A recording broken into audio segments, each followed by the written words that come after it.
Hi guys, আসসালামু আলাইকুম। আমরা এখন চলে আসছি নীলফামারী লাশ কাটা ঘরে। আজকে দেখাবো কিভাবে লাশ পোস্টমর্টম করা হয়।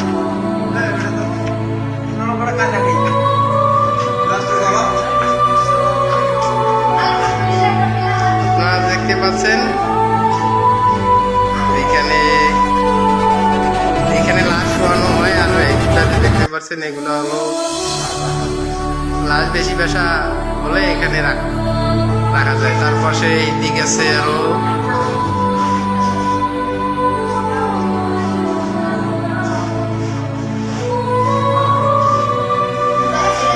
আর আজকে দেখাবো এগুলো আমাদের ভাই ব্রাদাররা।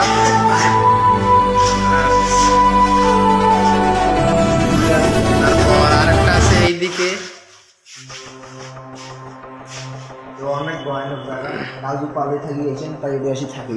এখানে ভুল করে কেউ রাতে আসবেন না,